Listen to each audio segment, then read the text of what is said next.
Ese waba warigeze wibaza impamvu abantu bamwe bahorana amafaranga mu buzima abandi bakaguma mu bukene? Igisubizo si amafaranga gusa, ahubwo kiri mu mitekerereze yawe. Muri iki kiganiro tugiye kurebera hamwe ibimenyetso by'umuntu ufite imitekerereze yo kuguma mu bukene, tunarebe nuko ushobora kuba wabihindura, ariko kandi ari nako tunakugira inama. Nubutse niba utarakanda subscribe kugira ngo tujye tubana buri munsi wumva ibiganiro nk'ibi. Njye nitwa Olivier. Twatangiye n'impamvu ya mbere ishobora kukwereka umuntu ufite imitekerereze njyabukene: gutinya guhangana n'ibishya. Icyo bivuze ni iki? Kuguma mu bintu uziranye nabyo cyane, ukagira ubwoba bwo gutekereza ibindi bintu bishya. Urugero, ushobora kubona amahirwe yo kwiga ubumenyi bushya cyangwa gushora mu mishinga y'inyungu, ariko ugahitamo kuguma mu kazi koroheje. Inama: gerageza intambwe ntoya buri munsi mu kwiga cyangwa gukora ikindi kintu gishya. Indi mpamvu ya kabiri ishobora kukwereka umuntu ufite imitekerereze njyabukene: usanga umuntu ufite imitekerereze njyabukene adakunda kwibanda ku mafaranga make yinjiza. Icyo bivuze ni iki?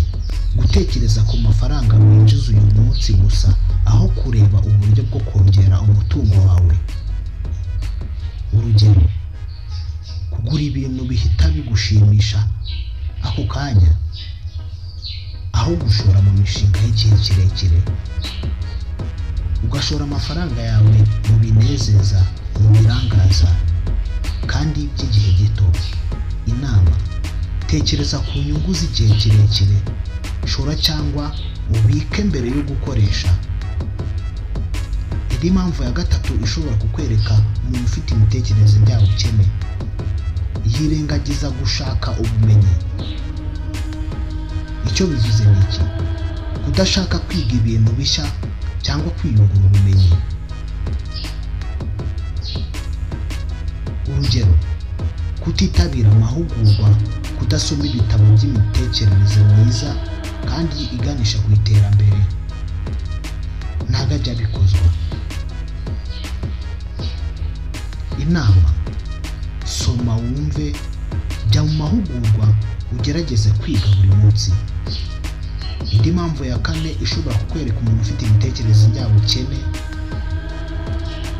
atinya gutakaza. Icyo bivuze ni iki? Aba afite ubwoba bwo kugerageza ibintu bishya kubera gutakaza amafaranga cyangwa igihe. Urugero, gutinya gushora mu mishinga, gukora ishoramari cyangwa kugaragaza akazi gashya. Ibyo ni ibintu udashobora kubibonaho. Inama: gutakaza ni isomo, ntabwo ari iherezo. Gerageza intambwe ntoya, uzagera ku ntambwe ndende. Indi mpamvu ya gatanu ishobora kukwereka umuntu ufite imitekerereze njyabukene: akunda kubaho mu gihe gito. Icyo bivuze ni iki?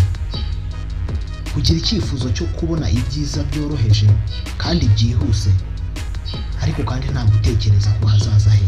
Urugero, kugura ibintu bihenze ubu, gukoresha amafaranga atateganyije, kurya hanze kurusha uko arya iwabo. Ibyo nabyo bishobora kugaragaza umuntu ufite imitekerereze njyabukene. Inama: teganya ejo hazaza, shora bike mbere yo gukoresha, utekereze ku hazaza hawe. Indi mpamvu ya gatandatu: gushaka ibyiringiro by'amahirwe menshi. Icyo bivuze ni iki? Kwitega ko amafaranga cyangwa amahirwe aza ku buryo budasanzwe. Urugero, kwishora mu mikino cyangwa gushaka amahirwe aturuka ku byago, aho gukora cyane ngo ubigereho. Ugasanga ahora mu mabetingi, ahora mu bintu atekereza ko ari byo bishobora kumuzanira amafaranga mu gihe gito, ariko ugasanga aribesha. Inama: amahirwe akomeye aturuka ku bikorwa bifatika n'imitekerereze myiza. Indi mpamvu ya karindwi ishobora kukwereka umuntu ufite imitekerereze njyabukene: kubura intego z'igihe kirekire. Icyo bivuze ni iki? Kudatekereje ejo hazaza, guhora wibanda ku by'uyu munsi, kugendera ku mushahara gusa warigeze utegura ishoramari cyangwa uburyo bwo kongera umutungo wawe? Inama: andika intego z'igihe gito n'igihe kirekire ujye uzigeraho buhoro buhoro aho kugira ngo ugume mu bintu by'ako kanya. Indi mpamvu ya 8 ishobora kukwereka umuntu ufite imitekerereze njyabukene: akoresha amafaranga kurusha uko yinjiza. Icyo bivuze ni iki? Kunyanyagiza umutungo wawe, gukora imyenda ikabije, ugasanga amafaranga yawe uyashira ahabonetse hose. Mbese ugasanga ufata amafaranga yawe ukayaha ibishwi n'ibintu niba ariko navuga. Urugero, kugura ibintu byinshi utari bubike, gukoresha ibintu birenze ubushobozi bwawe. Inama: bika mbere yo gukoresha, genura umutungo wawe, shira amafaranga ku murongo. Indi mpamvu ya 9: kwigira umwimerere mu bandi. Icyo bivuze ni iki? Kugerageza kwigira abandi aho gushaka udushya. Urugero, gukora business cyangwa akazi kamwe n'abandi. Gukora business cyangwa akazi kimwe n'abandi utatekereje ku kintu cy'igihe kirekire kandi ikintu cyihariye. Inama: hanga udusha, shaka umwimerere wawe, ugerageze ibyo ushoboye. Indi mpamvu ya 10: kwihutira gusuzuma ibitagenda neza.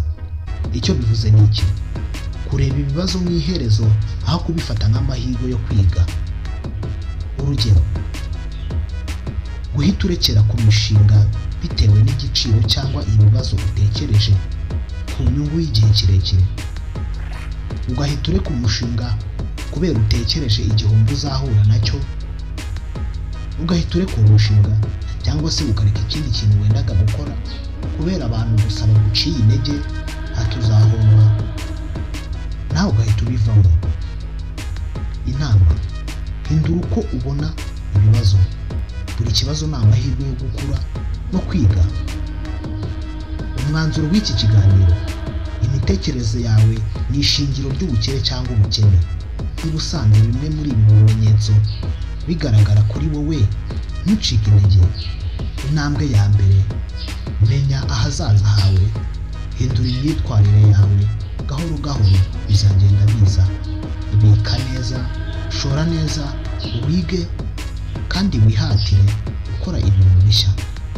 Wihatire kwihangira imirimo yawe yihariye, mbese nawe ugire itandukaniro n'abandi. Buriya abantu benshi batsinda kubera kugerageza ibindi bintu abandi bantu batabasha. Kwihangira imirimo ni kimwe mu bintu byiza bishobora kukuzamura. Urabona nko kujya muri karitsiye ugatangizayo ikintu gishya, ariko muri iyo karitsiye batari bakizi. Uko byagenda kose icyo kintu gishobora kuguteza imbere kubera ko ubuje ari wowe nyinacyo, ari wowe wa mbere ukizanye. Abantu bose baba bagishamandukira, baba bashaka kumenya icyo ari cyo, baba bashaka kugira ubumenyi bagikuraho. Aho ngaho niho uhita uporofitira, ugahita utangira gutanga ubumenyi kubera ko ari wowe wenyine uzi icyo kintu kandi ufite icyo wagikoraho. Ugahita utangira kukibyaza umusaruro bitewe n'uko ari wowe wenyine ukizi. Ndabashimiye, nitwa Olivier. Ntimuzacirwe n'ikiganiro cy'ubutaha.